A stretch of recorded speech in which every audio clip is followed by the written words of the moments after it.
Let me start by asking you this. What is the most expensive piece of gear that you currently own? And do you think it's actually worth the price that you paid for it? You see, I've been thinking a lot more recently about what actually constitutes an expensive piece of gear, especially when it comes to guitar. And even when thinking about the first time I bought a Mexican Strat that I've talked about before, I remember asking my friends, like, what is the exact dollar amount? How much do I need to spend to get something that'll sound good? And even though I didn't believe them, they told me the truth. You don't have to spend that much to get a guitar that'll sound really good. But it's interesting when you think about Fender's entry level of guitars, you're probably talking about $800 or $900 depending on the pickups and the finish that you want. $800 or $900 is a lot to spend on anything in life, but if you were to tell someone you spent that much on a guitar, they're probably going to assume that you got an intermediate level instrument. And I think it's the same way with amps. Like if I were to tell someone, one of my friends or someone that I was jamming with, that I bought a Blues Junior for like $450 or $500, they would be like, you got a steal on probably one of the entry level tube amps. That got me going down a whole nother rabbit hole where I was like, even someone whose gear is listed as intermediate level or intermediate price, if you put all their gear together, you're probably talking about someone who's spent $2,000-$3,000, even if they have a Mexican Strat and a Blues Junior, depending on how crazy you want to go with those specific effects. So I wanted to see what that would actually look like. So I put down a random number, this time being 2,000, and I was like, what would a $2,000 rig look like? What would it sound like? How would it play? Could it actually sound professional? Because like I said, if you're spending thousands of dollars on anything, you want to know that it sounds good and that you can make it sound professional. So I started with the guitar. This is my Fender Player Series Strat. It's a Mexican Strat. I've had it for about 6 months. It has the Player Series pickups and it's about $850. Like I said before, that is your entry level Mexican Strat into the Fender world if you don't want Squier on the headstock, which I am fine with having, by the way. I think there are some Squiers that sound great, but that's more for a different episode. Next thing I wanted to put in there is my actual amp, which is a Supro Delta King.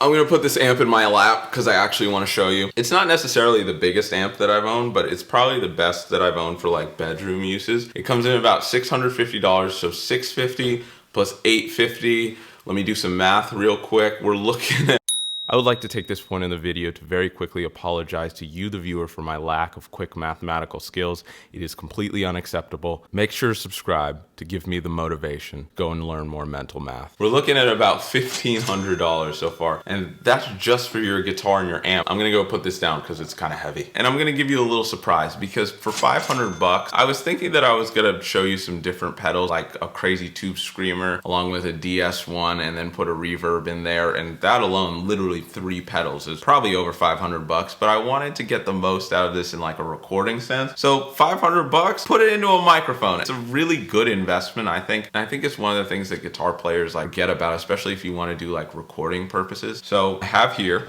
my friend, it's a Royer R10. It's a ribbon mic, so you get sort of like a vintage sound. Like I said, it's 500 bucks, and it's been giving me some sick tones. So I want to see, like I said, what is the absolute best sound I can get from this microphone right next to that amp going through this guitar. So let's get going. So I know I've talked about on here before that how I've gotten the cops called on me, but it's kind of become a running joke amongst me and myself and my no friends that like, I'm trying to see just how far I can push it before like they call the cops on me again. And especially because now I'm trying to get the best possible tone, I'm gonna mic it up really close. I'm trying to push the limits, you know? I'm trying to see just how crazy this can get. I like to put it at an angle. That's what I learned in my bad recording school. Just off axis. We're about to dial it up. Oh my gosh, that's so out of tune. Okay, start over. No, dude, that's embarrassing. The we're in tune is interesting. I'm sticking solely to the actual amp and I'm not using a reverb pedal. We'll see if I play any differently.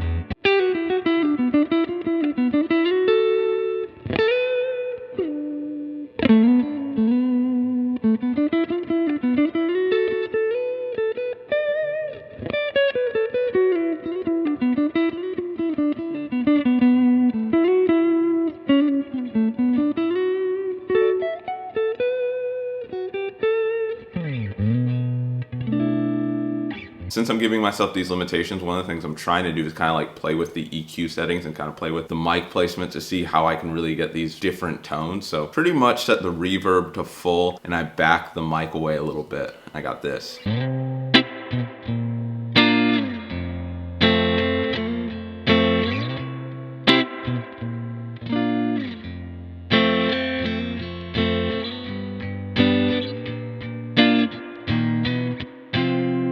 So I like the clean tones, but it's time to crank the gain a little bit.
I think when I started off with a basic idea for this video, I just wanted to prove something like with the nutty number like 2000, like, oh, how good of tone can I actually get? But like I said before, I think it warped into a little bit more than that, just like getting great tone, but seeing actually like the moving parts behind like a $2,000 rig. Like if I'm going to be just going straight guitar into amp for that price point into my mic, like how can I be more creative and trying to not just tone shape, but like get the most out of my gear? But anyway, let me know what you thought of the tones. And I also want to know, like, for real, if you had $2,000, what would be your dream rig? Like, what would be the pieces of gear that you suggested to a friend who asked you what they could get for that price range? Anyway, thank you so much for watching. It was like a lot of fun to make this video. It was cool to get creative with not just like the gear that I could think of in my head, but what I had just laying around like my home studio in terms of mics and guitars. If you want to know anything more about this guitar that I just started pulling out again after having gotten the American there in the background, make sure to check out the link below. I got it from Sweetwater. Make sure to check it out. Also, I'm not sure I got to formally say thank you for this guy right here. I posted a little short video about it, and it's just like getting to 100,000 subscribers. That means the world. Like, thank you so much for watching every single video, from like the comedy stuff to this right here. It's like, this is more than anything I could have dreamed of. So thank you. Make sure to like and subscribe if you had a good time, and most important of all, have a fantastic day.